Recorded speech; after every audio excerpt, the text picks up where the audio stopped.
Hey, you. Hey, you want to know how to become a millionaire? Do you know most people that are rich don't want this to be taught to you? They want to keep the money and the control. They want the power. They want the freedom and the lives. But you know what? It's not as hard as they make you think. Come on inside. Check it out. Let me show you exactly how to become a millionaire, even if you're a broke student or even if you're working a minimum wage job. All right, I think we can start this. Hey, look, my name's Darnell, and I spent several years as a financial planner. So I learned and studied and tested on exactly how to do these, what investment vehicles to use, and how to turn people's wealth into more wealth. And I don't do that anymore. I quit that job after about 6 months. I learned how to do it all. I completely understood it. But what I found in the financial planning industry is, for the most part, you're supposed to be a used car salesman. You get paid when people change their assets. You get paid when people buy a new product. When you go from product A to product B pays you a commission. And to me, that's not serving the best interest of the customer. I got into it because I wanted to help people. And I'm so super happy with YouTube and these things because you can help so many more people much more directly. And nowadays, the tools that are out there for investing are so much better, such easy access, and the dissemination of information is amazing. So, let's talk about this.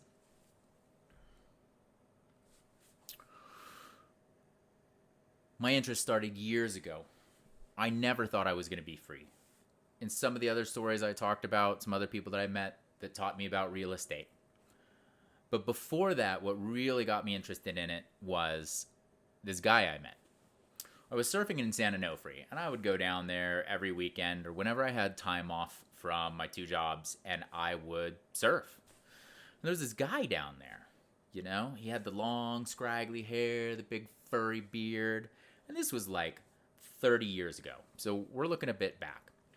And he rode around on this old rusty beach cruiser, just up and down the beach from one surf spot called Old Man's. So it's all the legendary guys that rule with their longboards, all the way up to some other places like churches where you can surf more shortboards, and they do huge international competitions. But the thing that struck me about him was he had this van that he lived out of. But the van would have looked like your modern Mercedes Sprinter. It was really nice. So I said, hey, what's up? Why do you're like the beach bum around here, but you got this super nice van. He explained to me, he's like, yeah, I worked in LA for a lot of years, and I got burnt out, and I quit.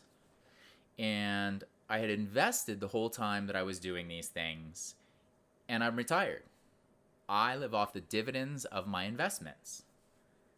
So I was like, what? What are you talking about? It's like, oh, you know, if you buy certain companies like stocks or you buy real estate, pretty much you get paid every month or every quarter by these companies, by these assets. It's like, wow, never heard of something like that. And so after that was when I started to look into financial planning. And I learned a little bit about financial planning, and then that's when I went and I moved into the job. And obviously, that golden road failed. I didn't want to work with those kind of people because I don't believe in that. But the lessons learned work. I signed up to put $50 a month of my pay from my bank account into a ETF, which is an exchange traded fund, which, big words, they just invest in stocks for you. And every month, $50. Well, 4 years later, I joined the Navy, and I still didn't think about this ETF. It wasn't till 5-6 years in where I had been in the Navy, and I was going to this, well, I call them duty stations. I was transferring. I was moving somewhere to take a school, and I knew I was going to be there for a while. And I knew about real estate, and I had two good buddies that were going to the school with me. And so we'd all talked about it, and we were going to share a place for the time they were there. And so when we got there, I started looking, and that's when I bought my first house. I was 26 years old. I bought my first house. Long story short, it was a huge experience, and it was pretty scary. I mean, realistically. I remember accepting the offer to the house. I was sitting on the back porch of a friend's, and it was Friday. I said, we need to go get a case of beer and have some drinks because I just bought a house and I'm stressed out. After that day, though, everything has been great. My two roommates rented. The going rent in the area was $400 a month for a room. So I charged each of them $300. To give you perspective, though, my mortgage was $650. So I was paying $50 a month to buy a house. And that's how easy it can be. But how do we get there? Well, so the way to get there is you take the money from your reduced expenses that you're saving. You take the money from your increased income and you put those into an exchange traded fund. I will leave the information below. Exchange traded simply because it's the least fees. You're going to pay somebody else the least amount of money to manage your money. You're always going to pay somebody if they're doing something for you. So why something like an exchange traded fund? Why not put it in your savings? Well, with an exchange traded fund, I looked at the Vanguard one the other day. They pay a 4.3% dividend. So you're going to be making money back. They're going to continue to pay you in addition to whatever the stock price is. But you also get the advantage. But this is because we're starting low. The next thing I advise is once you save over, I believe it's $5,000, you go to something called Fundrise. And I'll put that below too. And basically what that is it's allowing people to group together to buy real estate. So if you don't have enough money for a house, Fundrise invests the funds. And I think they're doing something ridiculous. They're like $50 billion in investments. But basically, it's like taking you and me and the neighbor and the guy down the street, and we each put in $5,000, and then we buy a rental property, and it all splits out. But they manage all of that for you. So you get the better returns from them than you would from an exchange-traded fund. And those are like 8 to 12% a year. So if you're making 10% on your money every year, then think about it. If you put away whatever it is, $100 a month, that's $1,200 a year, so you would have an extra $120. So that's a whole extra free months that you're putting away because they're making more money for you. Now, in the previous lessons where I talk about saving money and investing more, I give that basic goal. If you invest $100 a month at 8% for 10 years, you'll have $20,000, okay? So 10%, guess what? You're going to have more. Put more money in, you're going to get more money out at the end. That's how you can speed it up or get more. But over those 10 years, learn about real estate so you can buy your own places and make that much more. Because that $20,000 would be a down payment on a $200,000 house where you'll make $1,000 to $1,500 a month, maybe $2,000 if you're good and you start finding good deals. All right. That's the way I believe to do it. That's the easiest way to do it, and that's the way I did it. It's proven, it's stable, and it's not a pie-in-the-sky dream that some guru is going to try and sell you, okay? It's not cryptocurrency. We could go broke tomorrow. These are stable returns that are going to grow. And once you've got that foundation of stable returns that are going to grow, that are going to make you 6 figures a year in income, then you can take that other money and start playing with that. Do whatever you want. And I'm not saying save all your money. Take 10% of your income.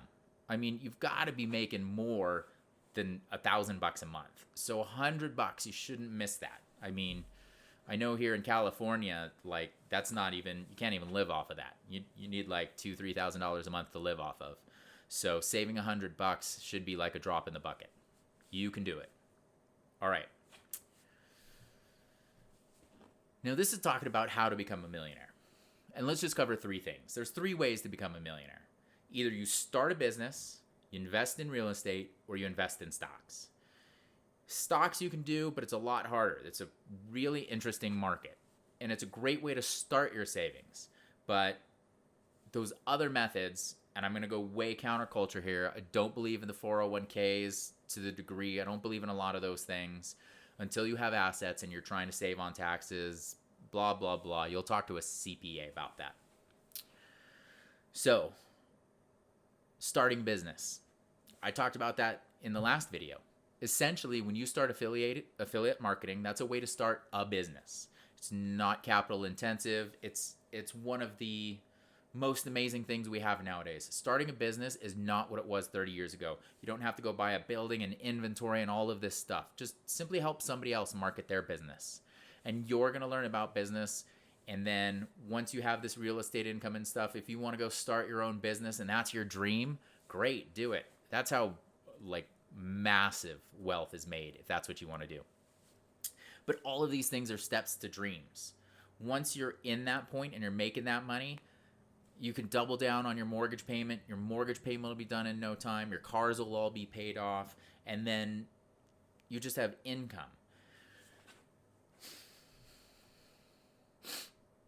So with income, the thing about it is I talk a lot about money. But money's not the be-all, end-all. Money's not the be-all, end-all goal. Do we really care about money? I mean, in a way, when you're broke, I remember that. I used to live in my car. I cared about money because it was nice to know where your meals are coming from and stuff. But after you hit a certain point, which they found is about $35,000 a year, making more money does not improve happiness a lot, which is weird, but whatever. What improves our happiness is the things we can get for money. And that's my goal. And those are the goals that I think are important to keep in mind as you do all of this. Think about a better life for you, a better house, a car, helping your mom, helping your dad, taking care of your kids. Those are the little things that we have to take and put into consideration for. If you could save that extra $100 a month and it meant an extra $2,000 in 10 years, could you do that? Let me know in the comments if that's something you could do. Because to me, $100 a month is like cutting out, what would that be? $5 coffee in the mornings from Starbucks? That's you can still have 3 a week. So you go Monday, Wednesday, and Friday to Starbucks, and then you save that rest of the money. And that's another $2,000 a month in income in a little while. And then you could buy 3 Starbucks a day, and it doesn't matter, right? That's the awesome part. That's where it becomes so amazing. All right. So those are the basic steps and how you can do it. And since you're a high performer and you're driven like me, you always want to know how you can do it faster. And you can do these things faster, obviously, by saving more, investing more, or earning more. And you take all of that extra and you put it into investments. I want to talk about one thing here is I've seen a lot of people talk about save. You get like Susie Orman and Dave Ramsey and stuff. And nothing against them. They have great principles for most people that can't manage their money. But you can only save to zero. So if you're going to spend your time learning about something, learn about investing to infinity. Because there's only so many expenses you can get rid of. Right? You can only save down to zero. You can't save down to a negative amount. You cannot get money back from spending less. But you can keep earning more. Tens, hundreds, thousands, tens of thousands, and hundreds of thousands of dollars a month more through real estate and through your own business. So if you start researching these things, and if that's your goal, that's what I would look to. But even if you're only making $2,000, $3,000, $4,000 extra a month, I did say only, but that's still amazing. That's an extra, vacation a month. I mean, that's more than a car payment. That's easily like a Porsche payment. That's a house mortgage in all of the country. That is an amazing extra amount of money. So don't discount it. and think big numbers like gurus and people are trying to get into your head. That's a solid living that would be 100% the American dream, right? And it's still available. You can still do it regardless of what anybody out there says in negative media. Forget them. Don't waste your time. All right. So I want to share a video with you. It's a video that I saw a while back regarding an article. But anyways, CNBC put out a video on Arnold Schwarzenegger because Arnold Schwarzenegger started to talk about his money and some important things about it. And the thing about it that's important to me is that's how you get freedom. So in this video, he's going to talk about a few things. My question is, where do you think Arnold Schwarzenegger got his riches from? Being governor? Being an actor? Being a bodybuilder? All right, let's check out this video and see exactly where he made his money.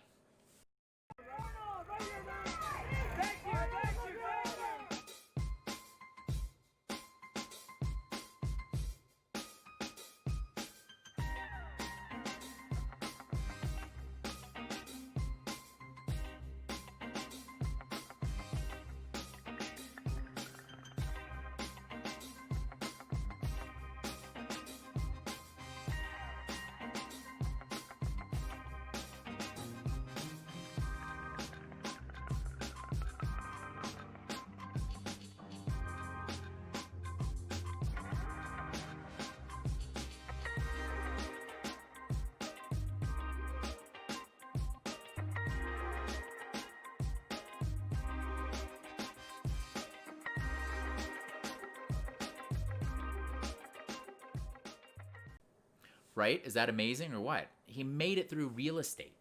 And if there's another point in there, if you can catch it, if you watch the video or watch it again, is he was free.